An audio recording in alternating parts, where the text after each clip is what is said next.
Well. Here we are, family, on the second to last song in the Michael history saga, and we are finally at the demise of Michael Young history.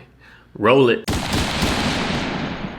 Welcome back to the channel, everybody. My name is Ernest Adiyano III. Channel's name is The Third Ernest. Y'all guys are the third family. I appreciate everybody that's joined me on this Lupe Fiasco Michael Young history journey that we've taken together. It feels good to know that I've opened the eyes to the greatness that this man is capable of writing and producing in his music and how he is so slept on. I know a lot of y'all came in with skeptical eyes but open minds, and here y'all are at the very last track of Michael Young history's life, and we are at his final demise. We saw him go from the ghetto with a broken family and trying to find that love and trying to find that family that he so desperately craved and needed in his life.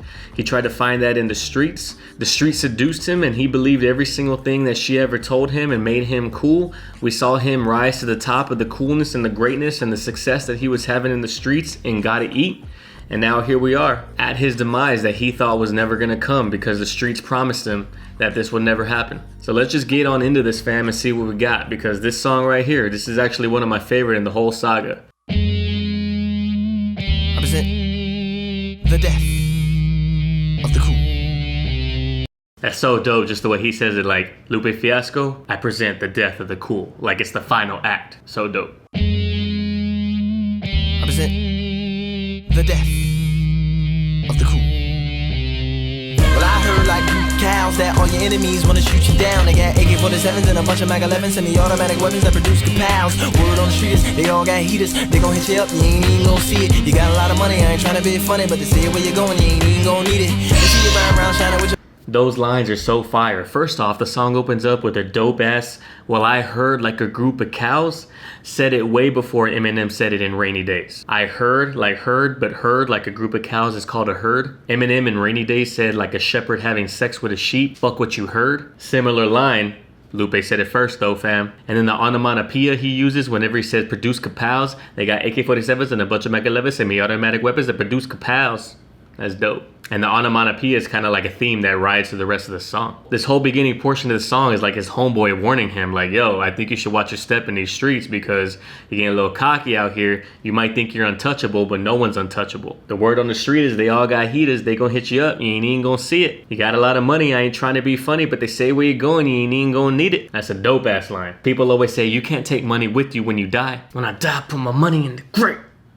Shouts to Drake. But even then, you can't take money when you die. You can't use it in your afterlife. But just a clever way of saying that people are coming after your head, fam. Like, watch your step. Like, instead of saying, bro, people trying to kill you for your riches and they're envious of your life, he says, we know you got a lot of money, but where you going, you ain't even gonna need it. Dope. You got a lot of money, I ain't trying to be funny, but they see where you going, you ain't even gonna need it. They see you round shining with your fine round diamonds, pretty green-eyed lady. Been on the sideline, plotting while you prime time, popping hungry niggas want a piece of your pastry. I suggest you protect your bakery, cause they coming for your head, and it's a bounty on that chain that's hanging from your neck. They say, I don't know what you've been told in your ear, but I hear it's going down. Somebody gotta know what you've been told in your ear, but where's what's going round? Somebody gotta hit it. Bruh, that hook is so fire because it's very common saying that the streets is talking, the streets is watching. So while you might think you're on top and you might be ignoring these signs in the streets, like I don't know what you've been told by your posse who's trying to be your yes man and keep you on top, but the word on the street is that somebody's gotta die. And that somebody's you because there's a bounty on that chain that's hanging from your neck. He says, I see you riding around shining with your fine round diamonds, pretty green-eyed lady. Like you're riding around with your pretty green-eyed lady, which if you remember in the very first video when I introduced everybody to the streets, and even in the coolest, the streets, he says, her eyes glow green with the logo of our dreams, the purpose of our scene, an obscene obsession for the bling. Because her eyes grow green with the money symbol. So here we are again with other people noticing like, bruh, the streets is married to the game, so you probably shouldn't be riding around with her, showing her off like that, because that's not your chick. That's gonna lead to your ultimate demise. And that's what made all the people before you fall victims. And you're doing the same exact thing that they were doing. And then he says people been on the sideline plotting while you in your prime time. Like they're plotting on you, they're plotting on your death.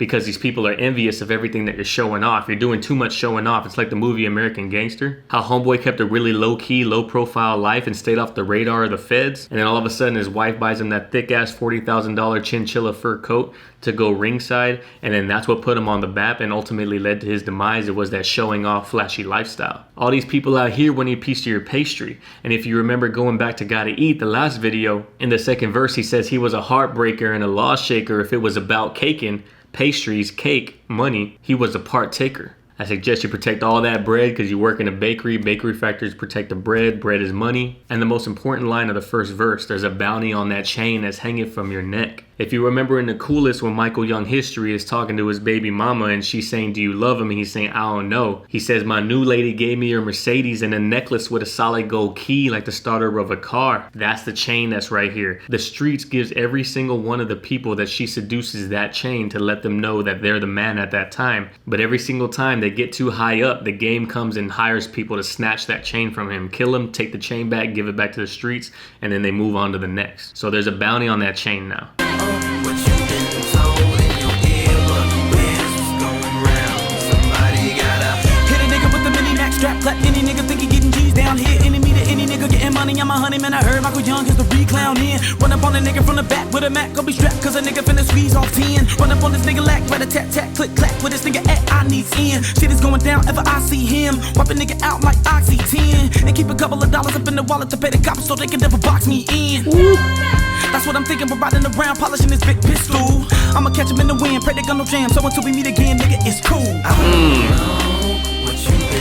Bruh. Now, depending on who you ask and who you talk to and people who know the story of the Cool and know the story of Michael Young history, there's two theories. First theory, which is not the theory that I believe in, is that this is the game talking. Second theory that I believe in is that this is one of the hitmen of the game because the game hires people to kill the people who have the chain, and then they're the ones that give the chain back to the streets. Because the game is just like an overseen entity. He's like a god. He's not a physical person. Because the game is bigger than to do his murders himself. He hires hitmen to do that for him. Hit him with the mini mat strap, clap anybody think of getting G's down here. You think you're getting G's down here? You think you're pushing these grams, pushing his weight, but also a G is another term for $1,000. Like yeah, that cost me a G, that cost me a rack, that cost me a stack. All that means $1,000 at the same time. Enemy to anybody who's out here thinking they're getting money on his honey. And that line right there is why people think that this is the streets. And that line sometimes convinces me that this is the streets talking because obviously him and the streets are married. So he's saying anybody who thinks they're getting money on my honey, like it's honey, like a term of endearment. Michael Young is the real clown here. Because Michael Young history thinks that he has a relationship and an intimate relationship with the streets when really the streets is married to the game. So I can see that theory, but I can also see the theory in the sense that the game has hired goons to kill people that fall in love with the streets,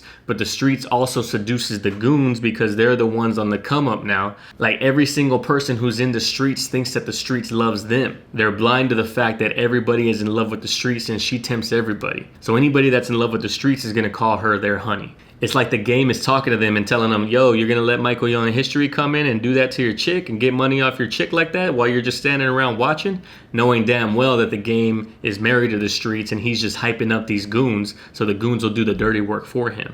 But the rhyme pattern and the rhyme scheme of the fast spit is so fire. It's like 112, 112, 32, 442, 442. Like that's the rhyme scheme pattern right there in terms of the way the syllables rhyme. Run up on the brother lack with a mat, rat-a-tat-tat, click clack, what his homie at, I needs in. Shit is going down if I see him. Rub a brother out like Oxy 10. Oxy 10 like those alcohol acne pads and the facial wash that you use to rub out like acne and pimples and things like that. Rub them out like Oxy 10 and keep a couple dollars up in the wallet to pay the coppers so they can never box me in. It's a dope line. And that's just another storyline of the intricate weaving of the streets. How some of these cops out here are crooked and are paid off by these criminals to keep them out of jail and keep them from being boxed in and keep them off of their radar. I'ma catch them in the wind, pray the gun don't jam. So until we meet again, homie, it's cool. It's cool again, back to the cool, sick. Just go around, relax, man. Don't pay them niggas no mind, they hating on you. Ain't nobody with a shot, I'm planning to do a robber, itching to catch a body creeping in the stolen jalopy out there waiting on you. Sitting in a stolen car finna rob this nigga. Said I let the mini Mac with a shotgun hit him. I've been waiting all day trying to spot this nigga. I can't let him get away, I'ma pop this nigga. Plus they don't know about the chopper in the trunk, the Glocks in the box and the 9 on tour, the bulletproof glass, the 40 in the stash, you pull a steering wheel and it pop 40 on caliber up. stashed up in the stash box, bulletproof windows you couldn't break him with a padlock. Act in the trunk where the sounds bump, 2 twin Glock 40s and a 9 in his damn crotch. Man, we finna go up in this club, show a little love, get a few drinks, holla at some girls, snatch up a pair, leave out of there, put some dro in the air, then go and get some grub. They finna go up in the club, show a little love, get a few drinks, holla at some girls, snatch up a pair, leave out of there, put some dro in the air, then catch a few slugs. Bruh, that whole part right there is exactly why people fall victim to the streets. Their ego gets in the way. They get too big. They think they're untouchable. They don't stay humble, stay under the radar. And really, it's his homeboy's fault. It's his yes men fault. Just like it always is. There's no one there to check him. He says, don't pay them no mind. They hating on you. That's really why these things are being said. Ain't nobody really out here with a shotty trying to do a robbery, creeping in a stolen jalopy. Now they waiting on you. But really in the background, there we have the goon saying he's creeping in that stolen car, finna rob him. And the eerie part is that everything that the homeboy is saying, trying to talk him down, is exactly what's happening on the backside, and he's completely unaware. Then he's trying to talk him down on the ledge even further, like, bro, we got all these straps. They don't even know about the chopper in the truck, the Glocks in the box under 9 on tuck, the Glock in the stash box, or the 9 that's tucked into the waist belt, the bulletproof glass, the 40 in the stash, you pull on the steering wheel and all that shit opens. Like, don't even trip, fam. They don't even know about that. And then there goes the goon talking again. 40 caliber stashed up in the stash box, bulletproof windows, you couldn't break them with a padlock. The AK in the trunk where the sounds bump, 2 twin Glock 40s and a 9 in his crotch. Literally everything he said he don't know about, he knows exactly about, so he's planned for it. Like, bro, don't even worry about it. We about to go up in this club, show a little love to these females, grab a few drinks, holla at these girls, snatch up a pair. We're gonna leave out of there, put some dro in this air, then go and get some grub. It's gonna be a normal night for us, fam. Don't even trip. So he talked him all the way down, saying it's just a normal night. Don't even worry about it. All these things are normal. This is what we do on a Friday night. But the goon is there saying they finna go up in this club, already know their plan, show a little love, get a few drinks, holla at these girls, snatch up a pair, leave out of there. But the only difference is that they about to catch a few slugs. Just the sheer ego of thinking that he's untouchable, and his homeboy is trying to hype him up that he's untouchable, is the reason why he ultimately is touchable and dies. Some dro in the air, then catch a few slugs. Hey, pull over right here, I gotta take a pee. And don't go nowhere, nigga, wait for me. And if some niggas do kill you in the next few minutes, just remember my niggas, heading for a G. Hey, hold it right there. I'll be right back. I gotta take a piss, man. Hold on. For sure. Hey, man. Hey, don't leave, man. I'll be back. Hey, don't leave. I'll be back. Hurry your ass up, man. Hey. Goose dick, what? Goose dick, what? Goose dick, what? Hustle for life. Hey, man. Hey, bruh. Nigga, hurry your ass up. Cool ass nigga, man. Fucking 3 in the morning. Coolest motherfucker in the world, man. Niggas ain't fucking with me. Nigga, I'm high smoking, fly ass car. I run these motherfucking streets. Niggas out here looking for me. Nigga, I wish a motherfucker would. Hey, nigga, hurry your ass up, nigga. Damn. What's up now, nigga? Ain't too cool now, isn't it? The whole end of that song gave me rowdy chills when I had put the whole context of the storyline together for the first time. His homeboy isn't even in the car, the one that ultimately caused his demise. Don't worry, I gotta take a pee, and don't go nowhere, wait for me. And if somebody run up on you and do kill you in the next few minutes, just remember that this right here is heaven for a G. Like, we already living our best life. If someone does kill us, we died young, leaving a good looking corpse. But the irony of that line, once you hear the whole shit play out. Repeating the hook of the coolest, smoking on that weed, saying I'm untouchable, they out here looking for me, then gets run up on, shot. Ain't too cool now, is you? But when I had put the two together, that the cool in the song The Cool was the resurrected body of Michael Young history, it had a crazy impact on me when I reheard this song and I realized that he is there alive listening to The Cool as he's about to die. That's the song that's playing in the background. If you haven't heard that song, go listen to it. But the foreshadowing and the irony of the fact that he's listening to the song that's written about himself coming back alive after this event that's about to transpire in the die. But this song right here is dope because it has all of the things required to play the storyline out all the way through and tie everything together in one song. And what's dope about this song is it's two parts really. The first verse is gonna be like the omnipresent, everybody that's giving him warning. Like, bro, you should probably watch your back. You should probably be humble. You should probably not listen to these yes men because these people are out here to get you. You're not as untouchable as you think. But of course, after that first verse, we don't hear that voice of warning ever again in the song. It's drowned out by his friend that's telling him that he's untouchable. Like, don't even worry about the people that are talking that shit. They're just envious. They're just jealous. We're untouchable out here in these streets, fam. When really, as you know by the end of the song, not the case. But the part of this song that always gets me is that I'm always reminded of the time that it snapped and I realized that he's listening to the Cool as he's about to die. That shit is sick. But I hope y'all guys appreciated this song in the way that I appreciate it. I hope y'all guys are enjoying the storyline so far. Thank you everybody that stuck with me through this Michael Young history storyline. It's obviously not the most popular videos on my channel, but I thought it was important to get it out there because it is by far one of the coolest storylines I've ever heard over multiple songs and multiple albums. Go ahead and like this video and consider subscribing, becoming part of the family, because this is what we do on this channel. If you find yourself in a monetary position and you feel like it's something that you would want to do to support the channel directly, check out the Patreon link in the first link in the description. It's really the only way that this channel succeeds and this channel grows. And for your monetary donation, you get extra benefits that are tiered in the Patreon tiers, and you can check that out all in the link in the website if you just want to support the channel with a very small amount, or if you want to go all the way to the top and get yourself a personal request in every single month and a shout out on the videos. You can check all that out on Patreon. You can also support the channel by buying merch in the merch store right under the video. But if you're not in a monetary position to do either one of those things, then just support the channel by sharing it around, by subscribing, by commenting. All that stuff helps the algorithm catch the channel and helps the channel and us and our community grow. Can't wait to end this saga with y'all guys that have been on this run with me with Lupe Fiasco. Like I say at the end of all of my videos, love and care for each other, love and care for one another, and I'll see y'all guys on the next video. Peace.